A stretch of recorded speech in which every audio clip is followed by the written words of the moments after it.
The topics and opinions expressed in the following show are solely those of the hosts and their guests and not those of W4CY Radio, its employees, or affiliates. We make no recommendations or endorsements for radio show programs, services, or products mentioned on air or on our web. No liability, explicit or implied, shall be extended to W4CY Radio or its employees or affiliates. Any questions or comments should be directed to those show hosts. Thank you for choosing W4CY Radio.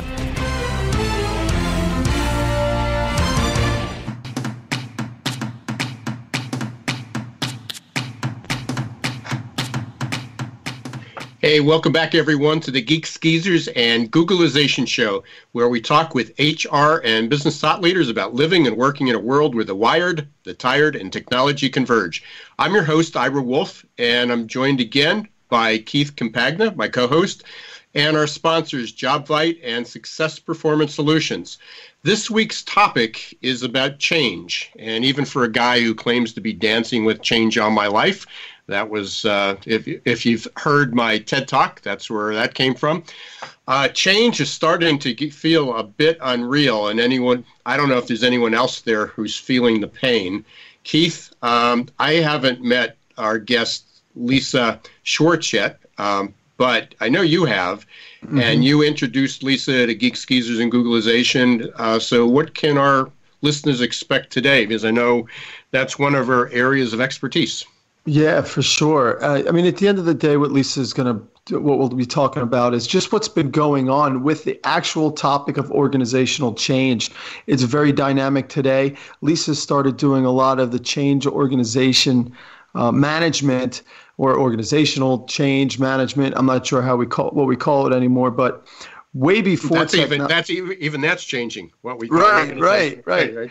Yeah, I think the conversation with Lisa is absolutely timely because of all the dynamics that are happening inside of organizations, and it could very well be, Ira, that you and me sit inside the storm of HR change, and we're watching organizations come and go. We're watching best practices change.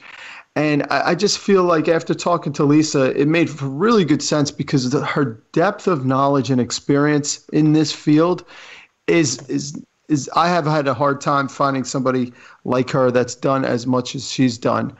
But before we bring her on, what are some of the things that have been keeping you busy the last week?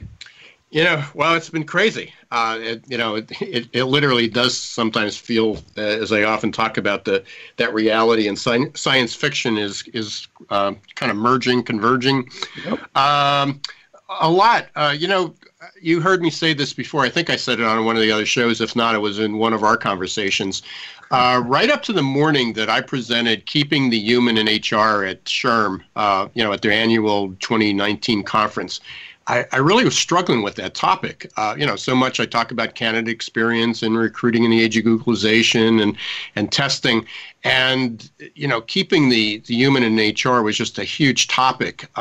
It wasn't that I wasn't prepared. I mean, the time I put into it. But the topic didn't seem beforehand to have the energy that recruiting in the age of Googleization did. Maybe that's because the recruiting in the age of Googleization is fun to talk about, and I can deliver tips, and attendees can immediately walk away with some ideas, and they can apply them. And they tell me that all the time. That's what they like about it. They walk away with suggestions and tips and how-tos, and they can immediately go back to work and use them. But when you're talking about keeping the human in HR, it's about changing someone's mindset, or a lot of people's mindset. It's about educating people about technology, the fears and the benefits. The takeaways are pretty strategic, and they're going to take time to see any immediate benefit. But, I got to tell you, the response since the presentation's been overwhelming. It was immediate, it was enthusiastic, and it continues to grow. And just this week, there was a blog put out by Expert HR. You can get it. You can go to Expert. It's just with the X, not EX, but XPERTHR.com. And there was a blog released, Can AI Analytics and Tech Make Future HR More Human? And I was pretty humbled because it included a couple people that you'll recognize their names, and two of them are going to be our guests. I'd love to get the third. But one of the people that was interviewed that they listened to the presentation included was SHRM CEO Johnny Taylor. So that was and the other ones were Ben Eubanks and Tim Sackett. And Ben and Tim are both coming up pretty soon. So it was pretty cool being included with them. It was humbling and also a little bit disturbing to think that I am now considered one of the experts in keeping me human in HR. Because, man, I mean, I think I'm just barely scratching the surface, and I'm looking to people like Tim and Ben. And next week we've got a great guest too coming on. And we're a futurist, and again, to be included amongst them, and people are looking to me about what do you think we should do? As I said, both humbling and pretty darn scary. It's a mind trip for me. I mean, I'll say you and I get to sit by and watch you take off like a rocket, and the conversations I'm having now, especially with all the stuff that I'm out there promoting, right? We're talking about Geek Skeezers and Googleization having what I'm referring to, Ira, as a spark of success in a big dark room. And I think that you look at the podcast guests coming up and including Lisa, who's going to join us shortly. But to me, it seems like everything is starting to meld together where you've got, for at least me, I'm talking to people with regards to HROI about the way that HR sincerely needs help in buying software so that they can focus on putting the human back in HR. And then I combine that with life-work integration, which is my approach, my humble approach to see how I can help people inside organizations gain mental clarity, become better aware of what's going on holistically so that they can manage change. And it just seems to be more, to your point, more and more often, people are coming back to me with follow-up questions and curiosities.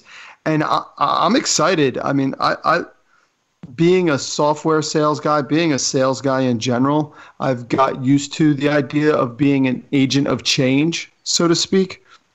But it's really interesting to see that, me and you, Ira, we might be onto something here. We might be able to help create awareness and help people do a little bit of improving while we muddle through all of this change. Well, I think what you just said is I think we're you said you feel like you're an agent of change, and I certainly feel that way, and I'm sure Lisa's going to would agree. Based on what I know about her, I would say that. But I guess we're at a point in time where we're either agents of change or victims of change. So and that may be where we're going. Hey, I'm sure there's a lot of people who have opinions on this. I know every time you and I post something on LinkedIn or Twitter, we get a whole bunch of responses and forwards and likes. But I want to let everybody know, we're recording live today. We're on W4CY.com. We record this and then put it out there on all the podcast platforms. If you have a question, you want to talk to one of us, if you have an opinion, right? If you agree with us, disagree, call us at 561-623-9429. That's 561-623-9429. You can also download the app, W4CY.com, for your smartphone, mobile devices. And you can also chat with us. And if you want to do that, go to the app or W4CY.com, click the Listen Live button. There's a screen that's going to pop up. You can either get to their mailing list or there's a button that says no thanks. Click no thanks, and at the top of the screen, there's a chat button. You can chat with us live. Again, when you want to do it afterwards, you can go to geeksgeezersgoogleization.com. That's geeksgeezersgoogleization.com. That's our new website, and under all our podcasts or all our episodes are up there, and you can click on the bottom and comment, and we hope you'll do that. You can also do the same thing up on any podcast, Apple Podcasts, Google Play, Spotify, the works. All of them, right? So, we got a new website, so change is in the air. And with that, I want to bring in Lisa. I met her, Ira. I met Lisa through a mutual friend who happens to be a corporate trainer I've known for a long time. And Lisa is one of those people that keeps bringing the energy. I mean, she spent a career working with organizations of all sizes, helping them better manage the most consistent part of business, and that's change, right? Over the years, she's worked with Fortune 500 companies. She's spearheaded change and development through training, communications, organizational development, and innovative use of media, which again is something we talk about often. I mean, if you could think it, Lisa has helped someone do it better. She's talked about, her and I had lunch not that long ago. She mentioned how she touches on recruitment practices, inclusion strategies, diversity, employee development, change management, organizational development, leadership development. I'm pumped that Lisa's on the podcast because, as you know, change is constant. And if there's one element of HR that seems to be needing more and more help, it's organizational development. Lisa, welcome to the show. Thank you. Thanks so much. And I've been listening intently, and you are both talking about things that are both important and exciting, and I'm glad you're bringing attention to them, putting the human in human resources and talking about integrating work and personal life so that your priorities are always being managed properly. That's what keeps our workforce going and energized and appreciated and so on. So glad to hear it. And I'm gonna start the conversation off with a little bit of a softball question for you. But first and foremost, thank you for the compliment and the feedback. But what makes it so important anymore? Why do you think it's important for organizations to be able to offer that or provide that kind of insight to their employees anymore? That when you say that kind of insight, are you talking about the integration, the HR part, or all of it? All of it. HR certainly is what's should be driving. Maybe the CEOs should be driving it, but more in terms of what you see out there in terms of the value of helping individuals and employees manage through what sometimes could be chaotic business day. Okay. Well, because it is clearly the whole person who comes to work every single day, and that is important for the powers that be in an organization to recognize.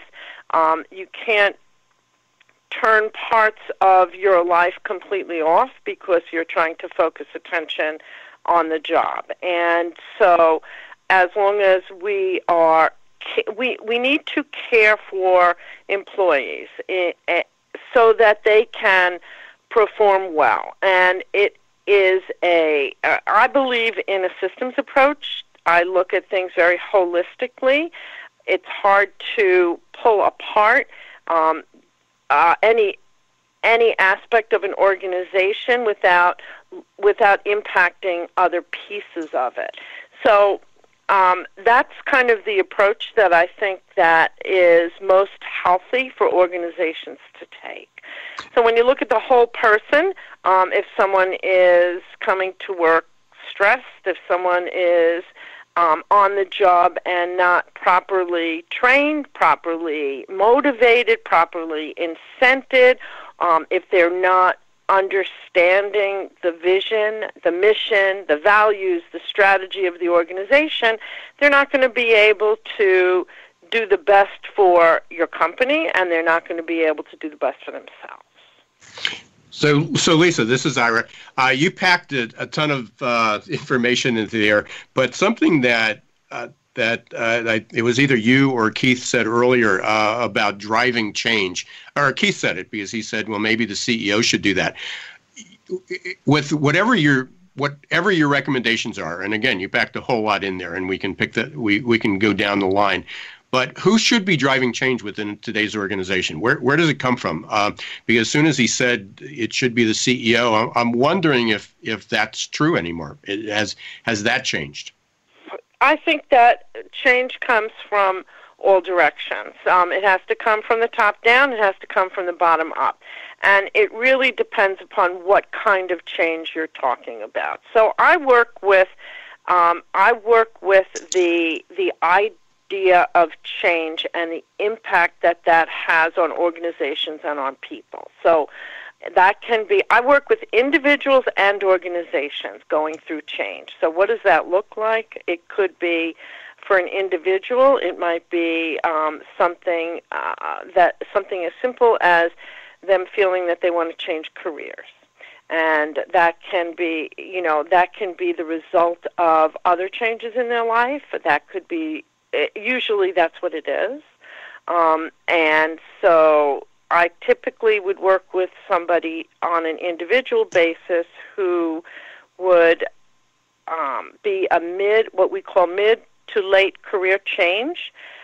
Very often this is someone who, I don't know how you got into what you're doing.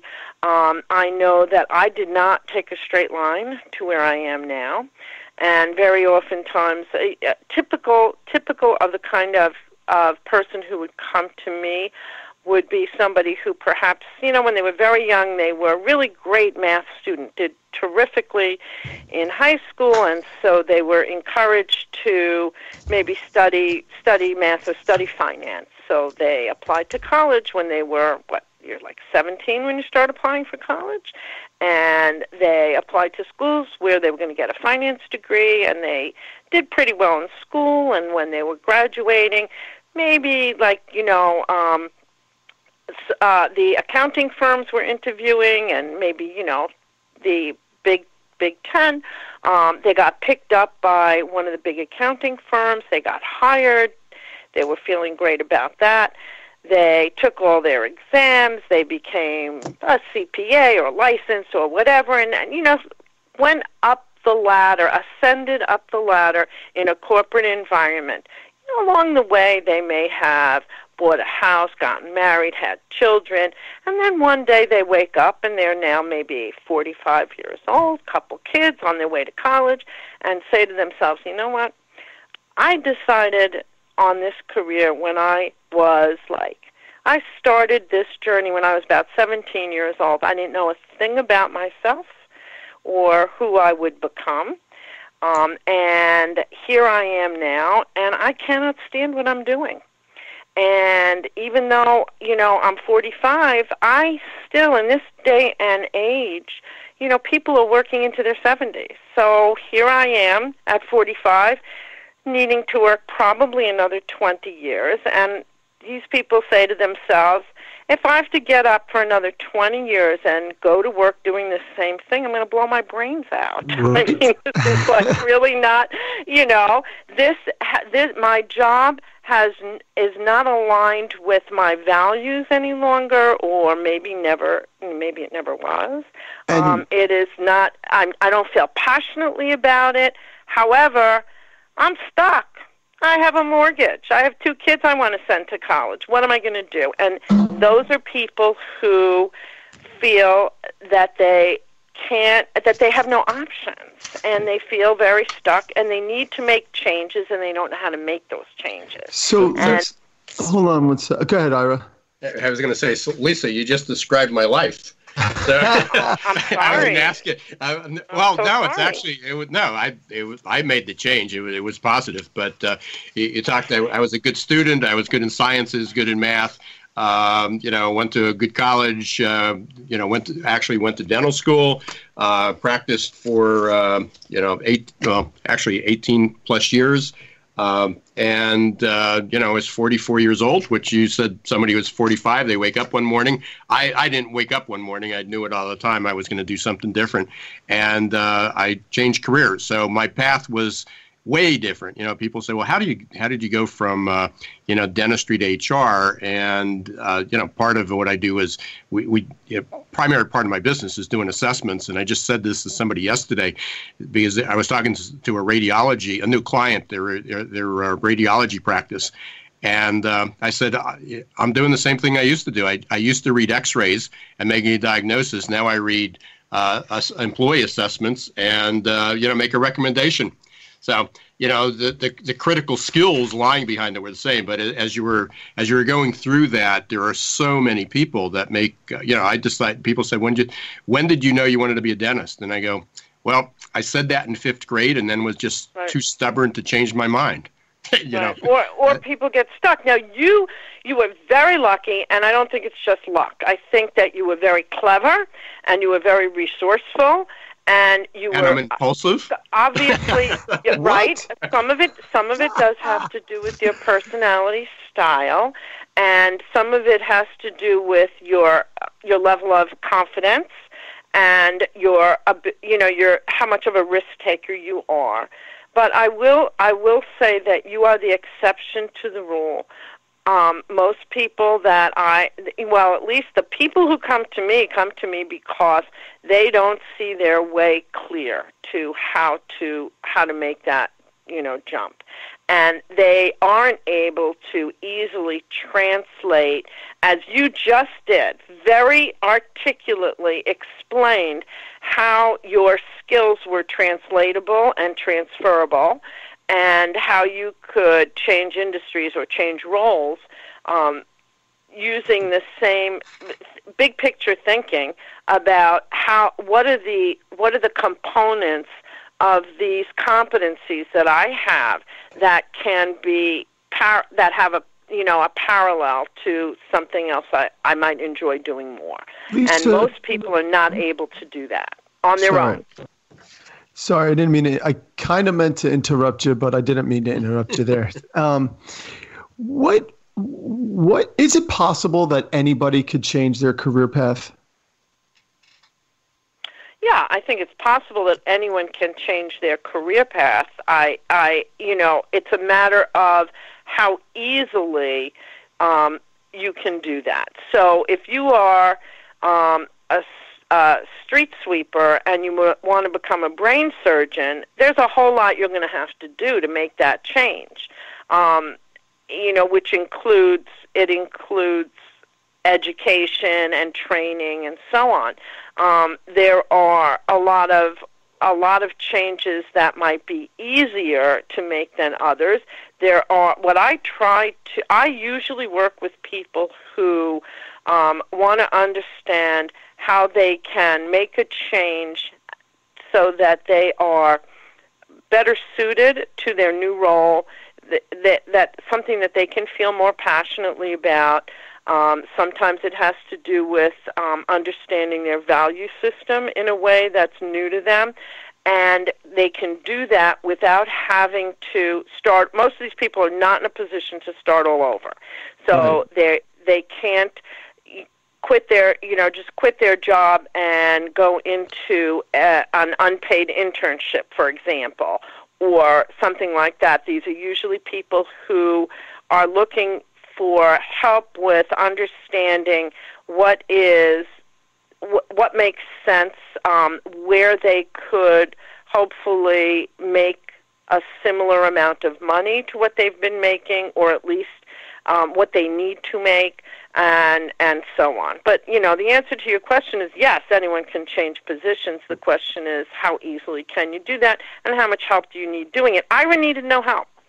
But right. I don't want to get stuck on talking about career change, because the point that I was really making is that what the individual has to go through, and that the elements of change, what they are going to go through emotionally, psychologically, sometimes even physically, is analogous to what I do in terms of organizational development and working with companies around change. So with the individual, I explained to you sort of, how I work with them on change as it applies to career. However, with organizations, we're talking about change as it might present in a merger or an acquisition, change as it might present in terms of a company that grows quickly, or that changes its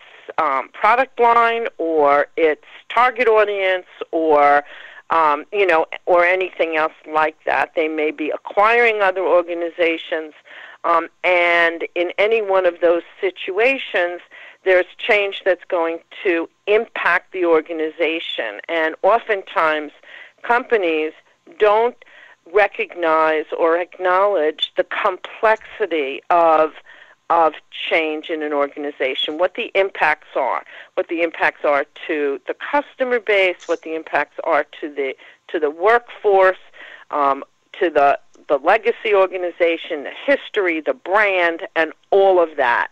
And without that understanding, and without that knowledge, they can't be well tooled to take on those challenges and handle them in a way where they're going to come out on the other side of that change in a better place, more successful, more customers, or even, not losing customers. Sometimes that's really the only goal, for example, in, perhaps like a merger or acquisition.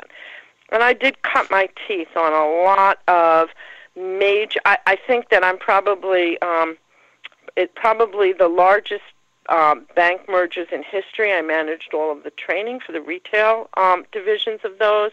I've been involved with mergers and acquisitions for a long time, usually from the perspective of the human aspect of it, mostly having to do with training.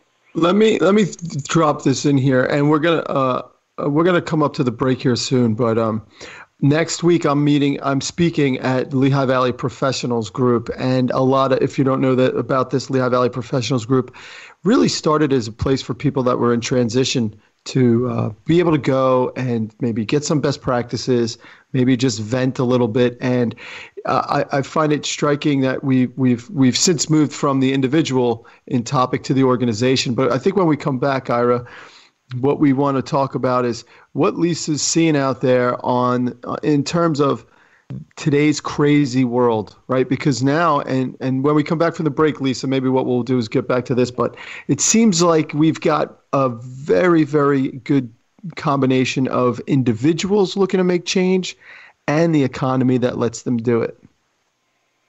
All right. Okay. Good and we will be, and you're right, Keith, we're up against our break. It's just about halfway through the show, and you're listening to the Geek Skeezers and Googlization Show. Our guest today is Lise Schwartz. We're talking about change, individual change, career change, and we've just started to kind of get on that topic of organizational change, what businesses, corporations, organizations need to do. As always, we're talking about some of the most current emerging trends and the impact they're going to have on all of us. We're going to take a short break. We're going to hear from our sponsors, Job Bites and Success Performance Solutions. Stay right where you are. We will be back in 2 minutes.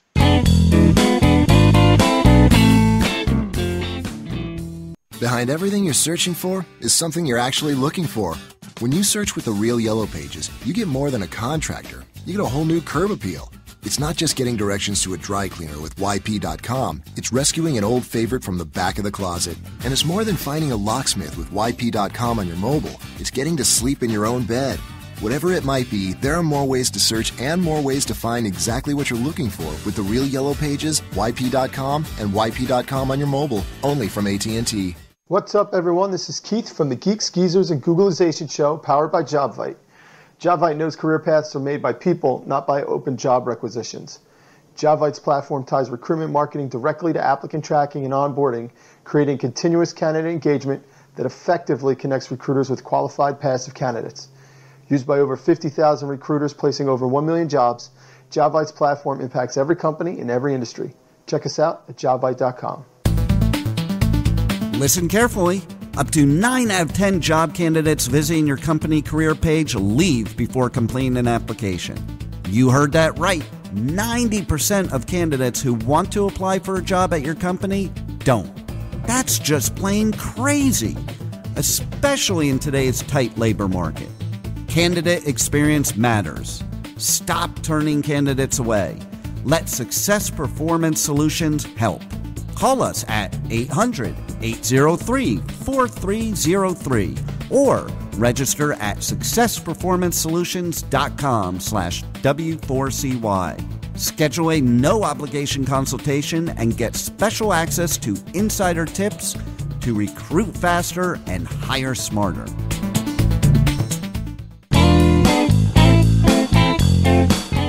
Hey, welcome back, everyone, to the Geek Skeezers and Googlization Show. I'm your host, Ira Wolf. I'm here with Keith Compagna, and our guest today is Lise Schwartz. We're talking about change, One of the questions that came up really early on was who drives change, and then we kind of jumped right, from that into I wonder if we're all agents for change, or are you victims of change? And I'd like to hear your opinion on that. You can provide, chat with us. Go up to w4cy.com or download the app on your phone. Click on the chat button and send us a question. And with that, we did have a question come in from Lady Love. This was right before the break. Is there an age when it is just too late to change careers? And if you were listening to the first half, certainly being 45 or 50 is not, but I'm in my 60s. But I've been called the millennial in the baby boomer body. And I think I'm continually changing my career, although it sort of fits in that umbrella. There's so many new ventures that I want to pursue. And I know people that are starting new careers in their 60s and 70s. And so the answer to that question in this day and age is probably no. What do you think, Lisa? I mean, you're basically the expert on this. Well, I would agree with you, Ira. I think that in some ways, if you are feeling as though you want to make a change, sooner is better than later, because you, first of all, you want to get relief as soon as possible if you're not comfortable. But I agree with you that it is never too late. And as a matter of fact, sometimes aging calls for you to make a change. You are different. You're a different person. I mean, there are different stages of your life. Your needs are different. Your interests are different. Your values are different. Your lifestyle is different. And so, I would 100% agree with you that no, it's never too late. So let's go ahead, Keith. I was going to say, I'll add to that too, because with life work integration, the whole context of my message is helping people come to terms with the steps it takes to start changing on a micro level. I think there's so many books that are written and so many programs that are out there that some people, maybe salespeople, maybe people that are more inclined to be agents of change have read and they know about. But for the rest of the people out there, I think that there's never been an easier time to recognize that it's okay for you to feel like you want to change something. And it's okay for you to sit back and try to figure that out. And to Lisa's point before the break, what you need is just a good level of expectations of that change is going to look like. Because I think more often than not, people get excited about making a change, or they get thrown into change, and they're not able to just see what the specific next step might be for them. So, Lisa, we're also talking not just to individuals, but to business owners, executives, managers. I can't talk. I own my own business. Keith now owns his own business. You own your own business. But if I'm running a company, it's been around for 10 years or 100 years. We've sort of built our legacy systems. People know what we do. But now it's time for a change. So you mentioned as an individual, if you can do it soon, the time is to do it sooner or later. I guess my question to you is, and this is a big question, but when does management, when do they need to recognize that it's time to change? And, what's the first step they need to do? And maybe it's asking that question, do we need to change? But, as an executive, being an executive on a management team, how do I recognize it's time to change? And not as an individual. Change the direction of the company or something significant within the company. Well, it can be proactive or it can be reactive, and it is certainly better for it to be proactive, because when it is reactive, it is usually a reaction to pain in some way, shape, or form, loss of customer base, loss of, any number of things. So I am hopeful that, great leaders are always looking for better ways to do things, and so that always involves change. And if you are if you keep your ear to the ground and you're listening to your customers and your employees, and in most companies, oftentimes it's your employees who are customer facing, and so they have the best information for you as an organization. And I think it really starts with communication. Although, for me, communication is sort of the key to everything, but certainly the key to beginning change. If communication is ongoing and open and candid and honest, then you ought to, as a leader, sort of see the writing on the wall, know when changes are necessary. And change comes in different forms. I mean, sometimes change is, as I said, proactive. You make decisions about, okay, we're going to open another office in the South, or we're going to create a new product, or something like that. Or it could be, reactive to the political or economic climate. It could be reactive to a takeover, a hostile takeover of a company sometimes, different things like that. So there are so many variables there, but I think that communication is kind of where it starts. So let me get into a little bit of nitty gritty, I guess. And I guess what I'm hoping to do is give our listeners with a bit of a takeaway. So you mentioned a couple of things. You talked about keeping your ear to the ground. You also mentioned writing on the wall, that people can see it. Some people seem to be blind to that. I mean, either they're deaf or they can't read, because the writing is on the wall, and there's a lot of sounds coming up. One of our future guests, and I was just introduced to her last week from another guest of ours, Ed Crow introduced me to Diane Hamilton, and she has a new book coming out next month, and I think she's going to be on in October, November. It's called The Curiosity Code. And part of it is, what does it take to ask the questions, to be curious enough, to have that open-mindedness, that before it hits you, when you have to react, you can be proactive. How do you work with companies to help them become more open-minded, to take a broader look, to, rather than waiting for something to happen, to become more proactive? How do you do that? Because that to me is an important step. Well, there are several things. One is I work, from the top down and from the bottom up. So from the top down, it's important for leaders to lead with a certain style, management by walking around, about that, right? Where Yep. It's important. I coach the leaders of organizations to be very accessible, and depending upon the size of your organization and how far-flung it is, what the demographics are, so to speak, and that varies. So it may be if you are in a centrally located kind of company where most people come to the office and it all goes on at headquarters, so to speak, then it's a lot easier for leaders to be present, to have certain to do walk-arounds, to not close themselves in an office. And, our workforce has changed so much in the last 10 years, where we no longer have, offices don't look the way they used to, right? Right. So there are all these open common spaces where people work together, as opposed to the old-fashioned, corner office where, your level in the organization, kind of dictated what size office you got and how many windows you had. We don't work that way anymore. That's a good thing.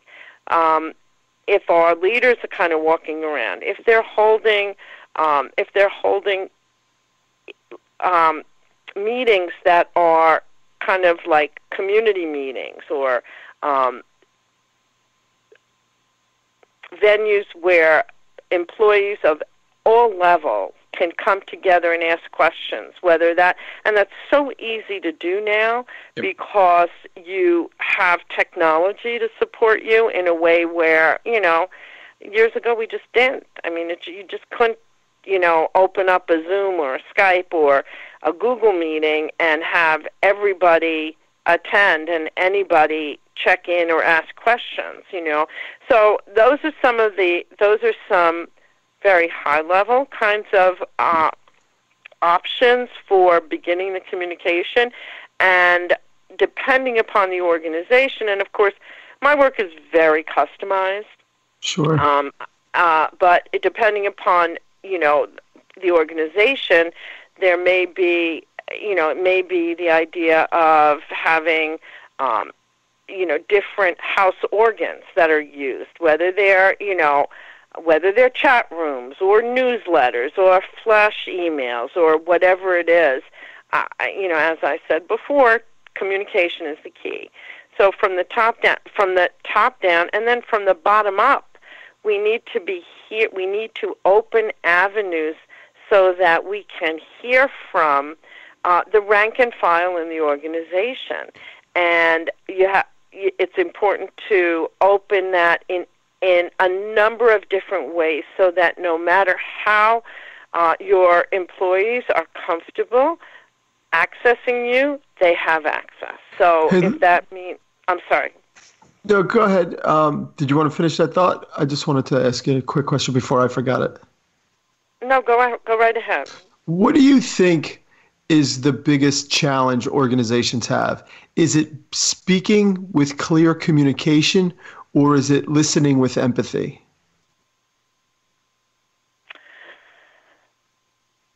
Well, if you're asking me which of those two, I think it's listening with empathy. I don't know that that's the biggest problem that organizations have when it comes to this.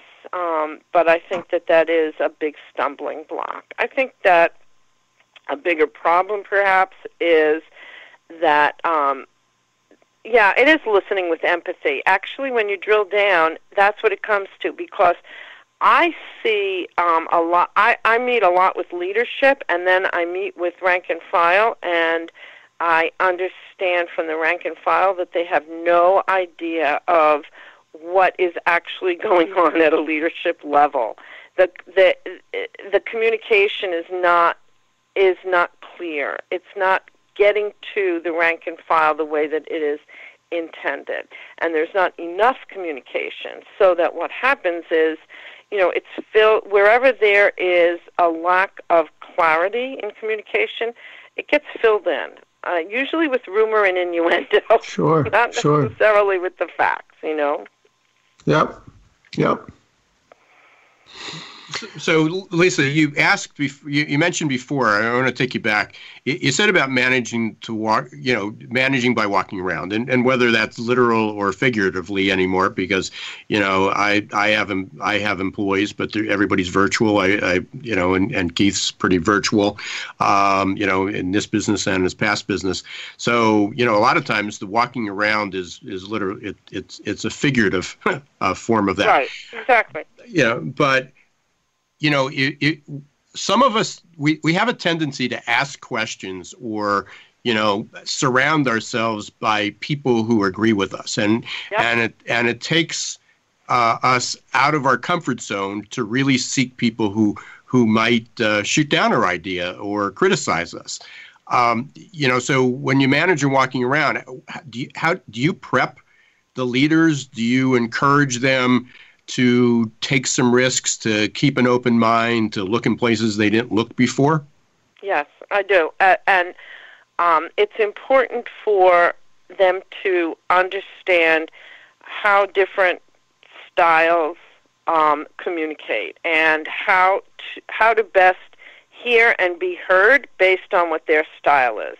And you hit on, Ira, a very important piece of information that impacts the whole dynamic of organizations, and that is that companies tend to develop around the style of the leadership. And so I work a lot with personality styles, and there are a lot of different models that people use. There's DISC, a form of that is taking flight. There's Wilson Learning. There's Myers-Briggs Type Indicator. There's the Rose Survey, which is what I work with for the most part. I am certified in all of them, but it doesn't matter which model you prefer or that your company uses. The idea is it's all based on sort of Jungian theory that there are 4 basic styles and many other combinations, but depending upon your style. So if you are the type who is more creative and expressive and intuitive and impulsive, you probably are going to attract and retain folks who are comfortable with that, and possibly even people who operate in the same way. And that is not necessarily the best thing for your business. And I'm going to say it's actually bad for business. Yeah. However, so I don't want to cut you off. I mean, we just have a few minutes, but you're literally talking my language because I've been a big proponent of using assessments and working on the leadership style. But I want to allow you to complete your thought. But then also we've got about 3 minutes, and I want you to be able to give an introduction. Not an introduction, but to let people know how they can reach you if they're interested in retaining you or if they have a question. So finish up your thought on the styles and then. Reaches. Yeah, I mean, I think, you kind of know where I'm going with that, which is that... But our listeners may not. Right. It's important to learn how to be comfortable with other styles, how to listen to them, how to hear them, and how to be heard by them. Mm-hmm. And, there's that. And then the other thing that you mentioned that springs to mind is micro-inequities, which is a whole nother subject. Maybe that's a whole nother show for you to work on. It sounds like it. How about it? But but that's also, we bring to the table our prejudices, and I'm not talking about necessarily sex or race or gender or any of that, right? And those are things that it's important for leaders to learn about. Perfect. So I assume, just real quick question, I assume micro-inequities is conscious bias? Similar? Unconscious. Mm-hmm. Unconscious, right, yeah. Very small ways in which we act in ways that we ourselves don't realize. Very, very powerful. Yeah, absolutely. How can people get a hold of you, Lisa? So my name is Lisa, but my first name is spelled Lise. And my name, Lise Schwartz. LisaSchwartz.com is my website. You can book time on my calendar, an introductory meeting, which is free if you want to talk to me. You can reach me. I'm going to give you my phone number is 215-635-3561. And my email address, you can lise@liseschwartz.com. You can reach me there. Perfect. Any final words of advice for our listeners? I think that, remain flexible. Yeah. Open-minded and flexible, that old growth mindset, right? That's it. Hey, I appreciate it. Hey, I wasn't sure, and Keith knows we were going back and forth where we were going to lead, but very, very interesting conversation. I personally took a ton of notes, so, watch for the follow-up. We'll be on the podcast. Listeners, hopefully you'll let us know what you thought, questions you have. Reach out to Lisa, Keith, or myself. Keith, any final words? Just a few. First and foremost, sorry to all the people that put questions out on the board that we didn't get to, but keep them coming as the podcast keep moving forward. And the part that I love the most about this, Ira, and I feel like I'm a broken record here, but For those of you that don't know what a record is, it's a musical. It's going to be a short record, Keith. Right. I just love how the Wired, Tired, and technology really does converge on the podcast, and the topics are just off the charts good for just seeing the perspective of what it could be done on an individual level, and just admiring what some people like Lisa have been doing their career with organizations to help them really make a difference with regards to the the work experience people have for their lives. Yeah, super. Hey, and just one thing. I know we started out talking about keeping the human in HR, and we talked a lot about that, and I'm going to finish up in 2 weeks, August 7th, I believe it is. There's a virtual summit. It's on Bright Talk. That's Bright Talk, BRIGHTTALK.com. If you go up, click on Summits, you'll see Technology 2.0, and I'm giving 3 different presentations over 2 days, and one of them happens to be my talk on keeping the human in HR. So it's free. Go up and sign up for it, and I think there's going to be recordings as well. And we got to wrap this up. We're at the end of another Geeks, Geezers, and Googleization show. Thanks, everyone, for listening. We always are interested in hearing what you got to say, so hopefully we'll get some more calls, but definitely more chats going. Follow us on LinkedIn, Twitter, podcast. Leave some comments. Let us know what you want to hear. Next week, we're talking with Frank Diane, and he's a futurist and a really cool guy, so excited about that. Thanks again to JobFight and Success Performance Solutions. Don't forget to join us next week, Wednesday, 1 p.m. Eastern Time, W4CY.com. Download the app. Listen to our podcast on Apple Podcasts, SoundCloud, Amazon, Google Play. Until next week, don't let the shift hit your plan.